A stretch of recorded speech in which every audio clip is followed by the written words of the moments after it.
नमस्कार दीदी दादा, परमपिता बाबा की जय। आनंद मार्ग मिशन 5 में आप सब लोगों का सहृदय स्वागत और शुभकामनाएं।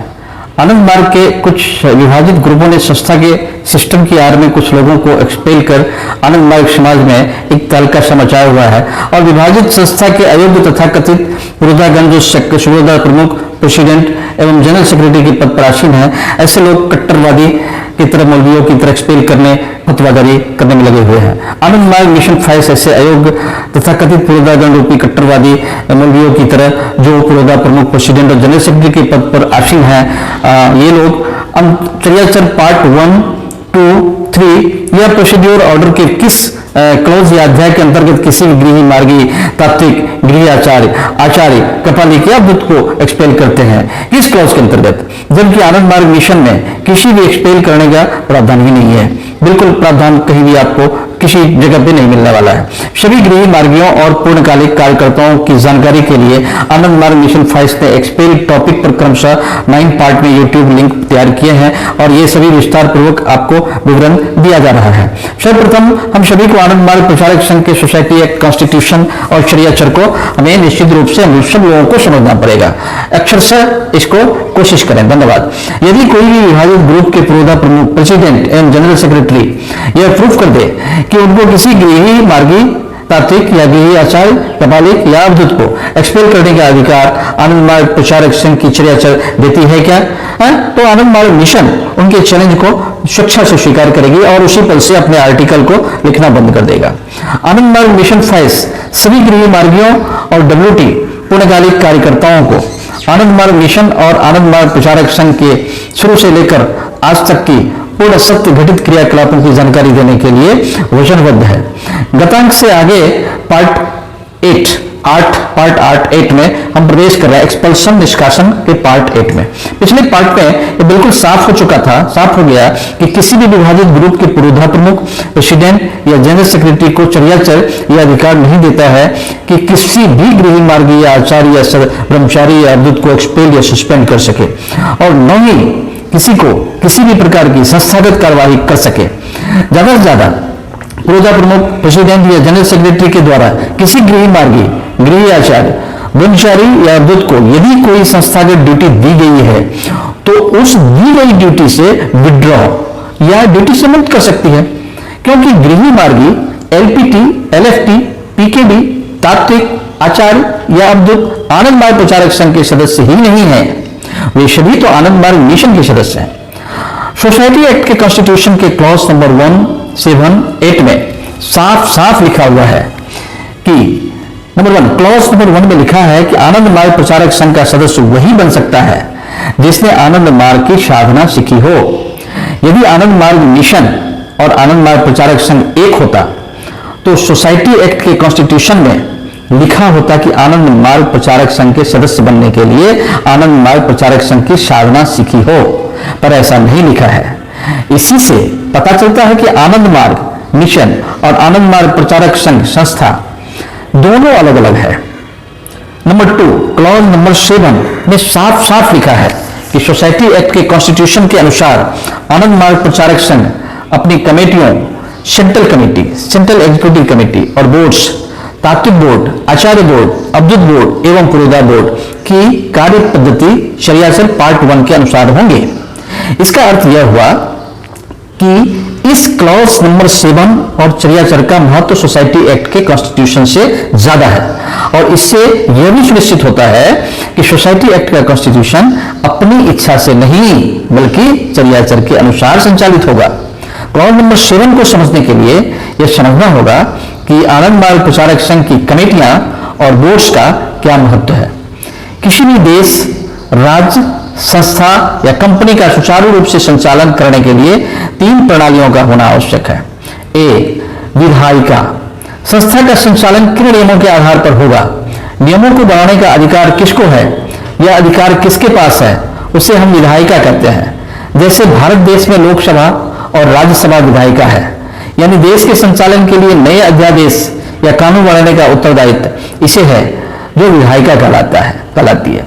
ठीक उसी प्रकार आनंद मार्ग प्रचारक संघ की सेंट्रल कमेटी संस्था की विधायिका का उत्तरदायित्व निभाती है।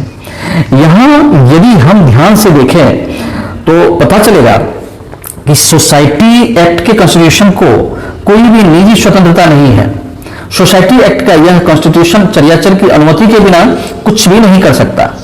उसको चर्याचर के नियमों के दायरे में रखकर ही नियम बनाना होगा। इससे पता चलता है कि चर्याचर का महत्व सोसाइटी एक्ट के कॉन्स्टिट्यूशन से ज्यादा है। यदि कोई श्री श्री आनंदमूर्ति जी के चर्याचर को महत्व नहीं देता तो इसका अर्थ यह है कि या तो वह गुरुद्रोही है या फिर वह मिशन को ध्वंस करने के लिए प्रयासरत और संस्था द्रोही है। बी, कार्यपालिका। संस्था की विधायिका द्वारा सिर्फ अच्छे और कल्याणकारी नियम बनाने से ही उद्देश्य पूरा नहीं हो जाता। उन कल्याणकारी नियमों का 100% पालन करना और करवाना भी उतना ही जरूरी होता है। बनाए गए नियमों और कार्यक्रमों के क्रियान्वयन की जिम्मेदारी जिस पर होती है उसी कार्यपालिका कहते हैं। जैसे लोकसभा और राज्यसभा द्वारा बनाए गए नियमों को क्रियान्वित करने का काम कार्यपालिका ब्यूरोक्रेसी करती है। इसी तरह संस्था की सेंट्रल कमेटी विधायिका के द्वारा बनाए गए नियमों का प्रोग्राम को क्रियान्वित करने का उत्तरदायित्व सेंट्रल एग्जीक्यूटिव कमेटी का होता है। इसलिए इसे हम संस्था की कार्यपालिका कह सकते हैं। हम लोगों को यह भी पता होना चाहिए कि संस्था की सेंट्रल एग्जीक्यूटिव कमेटी जो संस्था की कार्यपालिका है भी स्वेच्छा या स्वतंत्र रूप से कुछ भी नहीं कर सकती। सेंट्रल एग्जीक्यूटिव कमेटी को भी संस्था की विधायिका सेंट्रल कमेटी के द्वारा बनाए गए नियमों के आधार पर चलना पड़ता है। साथ ही सेंट्रल कमेटी और सेंट्रल एग्जीक्यूटिव कमेटी को चर्याचर पार्ट 1 का 100% संस्था के सोसाइटी एक्ट के कॉन्स्टिट्यूशन के क्लॉज नंबर 7 के अनुसार प्लान करना आवश्यक होता है। सी, न्यायपालिका।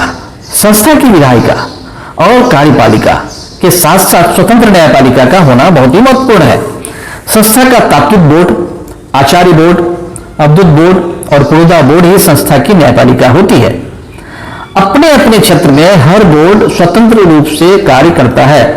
खासकर पुरोधा बोर्ड जो कि आनंद मार्ग संस्था के सर्वोच्च न्यायालय के रूप में माना जाता है, जिसके ऊपर संस्था के न्यायिक व्यवस्था का संपूर्ण उत्तरदायित्व है। पुरोधा बोर्ड के महत्व को हम लोग आनंद मार्ग चर्याचर पार्ट 1 के अध्याय 36 आचार्य, तात्विक, पुरोधा और तत्संश्लिष्ट परिषद के तीसरे पैराग्राफ के अनुसार आनंद मार्ग में किसी विशेष जटिल समस्या के दिखाई पड़ने पर या किसी प्रकार की मुक्तर विसंगति के दिखाई पड़ने पर केंद्रीय पुरोधा परिषद का सिद्धांत ही अंतिम माना जाएगा। पुरोधा परिषद के एक मत से जो सिद्धांत होगा समाज उसको मानेगा। परिषद के सदस्यों में यदि एक मत नहीं है तब संख्याधिक्य का मत और परिषद के मत के रूप में मान्य होगा। लेकिन बाबा के भौतिक शरीर छोड़ने के बाद चर्याचर के इस अध्याय के तीसरे पैराग्राफ का 6वां शब्द विशेष को हटा दिया गया। बाबा के द्वारा दिए गए नियमों से छेड़छाड़ करना गुरुद्रोह और संस्था द्रोह के से कम नहीं है। संस्था के सोसाइटी एक्ट के कॉन्स्टिट्यूशन के क्लॉज नंबर 8 के अनुसार all objections and complaints will be decided and disposed of according to the procedure specified in Chariachar Part 1, Chapter 27, 35, 37 and 38। उपरोक्त क्लॉज के अनुसार यदि कोई संस्थागत शिकायत या मतभेद होते हैं तो उसका फैसला भी चर्याचर पार्ट 1 के अनुसार ही होगा। संस्था का सोसाइटी एक्ट के तहत रजिस्ट्रेशन करवाने के लिए नियमों का पालन सरकारी नियमानुसार करना पड़ता है। चूंकि आनंद मार्ग एक आध्यात्मिक संस्था है, इसलिए आध्यात्मिक संस्था के संस्थापक जिन्हें उस संस्था का गुरु कहा जाता है को संस्था के अनुयायियों के कल्याण और आध्यात्मिक प्रगति के लिए नए नियम बनाने का अधिकार होता है, जिसे सरकार भी मान्यता देती है।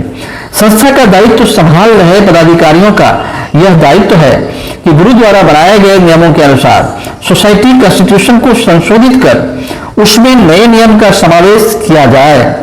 लेकिन यह हम लोगों का दुर्भाग्य है कि हमारे कंसर्निंग पदाधिकारियों ने इस तरफ ध्यान ही नहीं दिया। यदि सोसाइटी एक्ट के कॉन्स्टिट्यूशन में चर्याचर के अनुसार संशोधन किया होता तो संस्था के विभाजित ग्रुपों ने एक दूसरे पर जो सिविल केस किया हुआ है वो नहीं हो पाता। जिस दिन सोसाइटी एक्ट के कॉन्स्टिट्यूशन में चर्याचर के नियमों के अनुसार संशोधन हो जाएगा वो तो आपस के सिविल कोर्ट स्वतः समाप्त हो जाएंगे और कोई भी विभाजित ग्रुप किसी भी गृही मार्गी एलपीटी, एलएफटी, पीकेबी आचार्य, गृही आचार्य और अवधूत को एक्सपेल या सस्पेंड या किसी भी प्रकार की अनर्गल कार्यवाही नहीं कर पाएंगे। धन्यवाद। अगले अंक में हम इसको पुनः जारी रखेंगे। आचार्य प्रस्तुति द्वारा आचार्य मंत्र चेतनानंद अवधूत। विशेष, आप सभी गृह मार्गी और पूर्णकालिक कार्यकर्ताओं को सन 1990 से पहले की सोसाइटी कॉन्स्टिट्यूशन एवं चर्याचर की पुरानी प्रतिलिपि पीडीएफ फाइल के रूप में शीघ्र ही उपलब्ध कराया जाएगा। इस डॉक्यूमेंट्स के आपके पास होने के दो फायदे हैं। आपको संपूर्ण जानकारी प्राप्त होगी। दूसरा, आनंद मार्ग मिशन फाइल्स के द्वारा जो जानकारी दी जा रही है उसको भी जांचने परखने का अवसर प्राप्त होगा। धन्यवाद। नमस्कार। परमपिता बाबा की जय।